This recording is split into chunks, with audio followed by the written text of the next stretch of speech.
Hi mga boss, kamusta na kayo? So ayan, maulan ng ating panahon ngayon, panahon ng bagyo. So wala akong pasok ngayon, kaya ito may tanggap tayo ngayon mga boss. Pasensya na kayo at matagal-tagal din ako hindi nakapag-upload.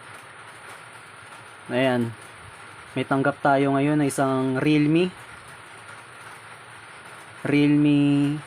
Note 50 ang unit nito. So itong video na to mga boss, may mga nagtatanong kayo sa akin kung paano daw gumamit ng power supply.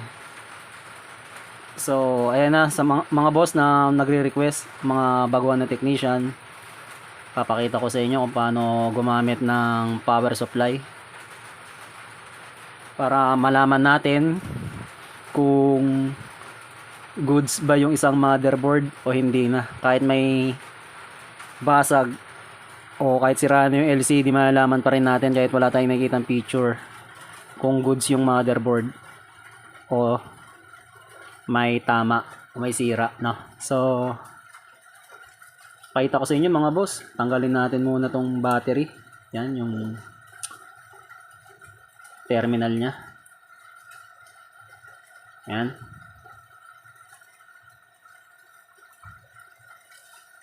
Meron akong dalawang power supply dito mga boss. Pwede nyong gayahin. Kung gusto nyo, isa lang bilhin nyo. Pero kasi dalawa yung gamit ko.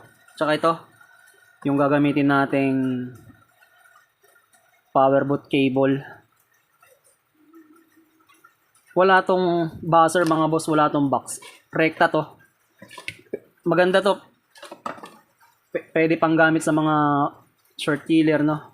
Pang short na mga shorted na motherboard dahil wala siyang yung pinaka box niya.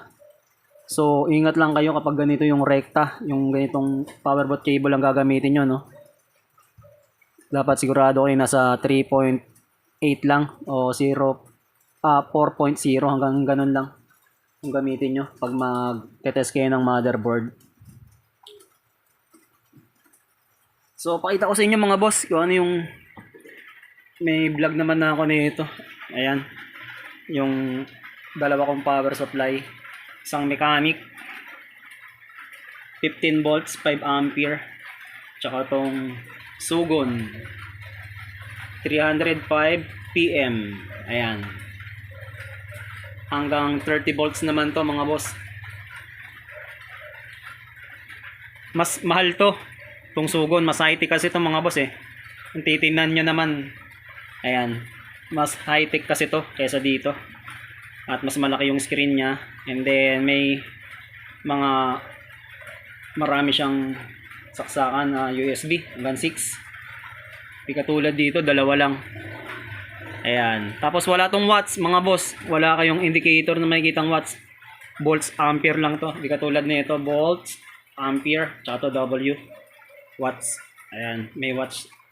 So and then may memory kasi to, di katulad nito, wala.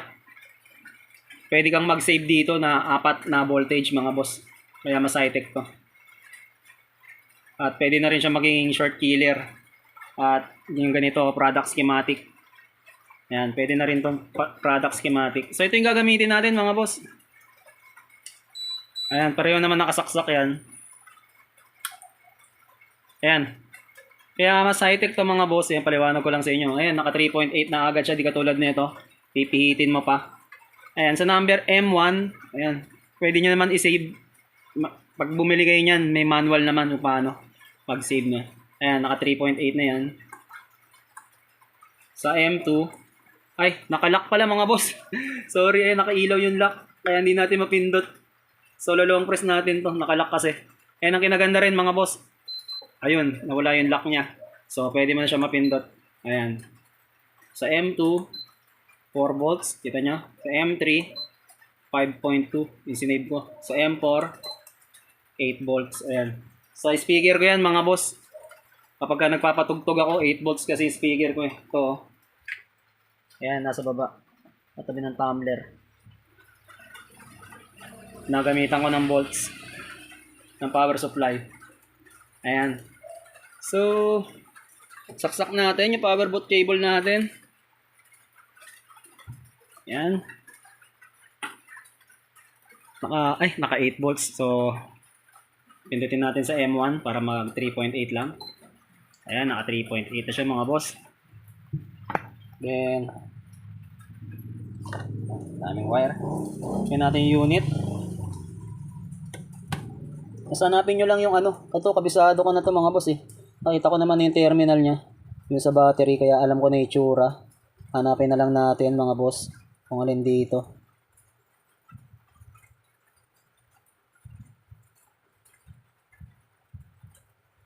Ba yun?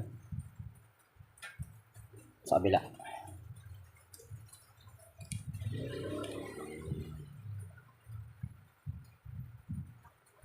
Ito. Yung gamitin natin mga boss. Ayan, then saksak nyo lang dito sa battery terminal. Kita nyo ba? Make sure na tama mga boss ha. Kasi mabubungi yung terminal. Ayan, nag-clip naman. And then ipa-power on natin. Tanggal. Mga boss. Kailangan yung hold mo siya para di matanggal. Ayan. Then power on natin mga boss. Ayun. So papakita ko sa inyo mga boss. Nag-vibrate siya. Walang LCD na lumabas. Pero goods yung motherboard mga boss. Pakita ko sa inyo. Ayun, namatay. Ulit nga. Power on ulit natin. Tanggal eh.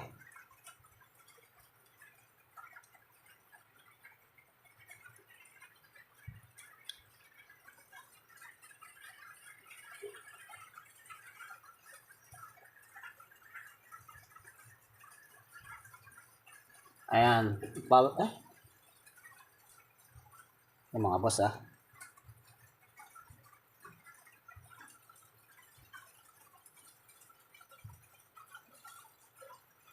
Ayan, nag-vibrate. And then, pakita ko sa inyo na mga boss. Yung power supply. Paano nyo malalaman na buo yung motherboard. Ayan. Nagra-run yung ampere tsaka yung watts mga boss. So, meaning, good motherboard. Kaya lang, walang picture na lumalabas sa LCD. So, dyan nyo malalaman mga boss. Kung ako sa inyo mga boss, ay ganito bilhin nyo, sugon. Tsaka may mas bago na nga dito, yung 10 ampere na siya. Tag 5,000. Kung gusto nyo, yung mas bagong labas dito. 3010 naman yun, PM. 3010 PM naman yung ano nun, yung unit nun. Mas high-tech dito. Tapos 10 ampere na siya. Ayan. Nakikita nyo kumakain ng ampere. Tsaka ng watts. Kasi pag hindi goods ang motherboard mga boss, kakain lang siya ng kaunti. Tapos wala na din magtutuloy. So ayan mga boss. Pasensya na. May tumawag kayo sa akin. So dodugtong na lang natin. Ayan. Goods pa rin mga boss ano. Yung may kita kayong amperahe dapat dun yan ang reading sa power supply. Ayan, sa mga nagtatanong, sana nagustuhan nyo yung konting tutorial natin sa paggamit ng power supply.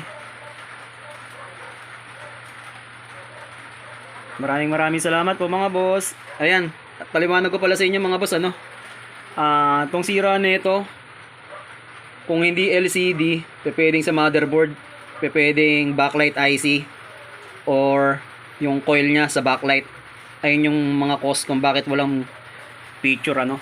Pwedeng LCD, pwedeng backlight IC, tsaka yung coil ng backlight. Yun, yung tatlo na yun. So maraming salamat mga boss. Dali na natin. Ingat kayo palagi. Sa mga di pa po nakapag-subscribe, subscribe naman kayo mga boss. At kapag may ads, wag din po sana natin i-skip yung ads. And palike ng mga video. Ayan, sa ganung mga bagay mga boss, ano, makakatulong na kayo sa aking YouTube channel. So ingat tayo palagi mga boss. Ang mga babang lugar dyan, mga tabing ilog, ingat po tayo sa baha. Ayan. Maraming salamat po.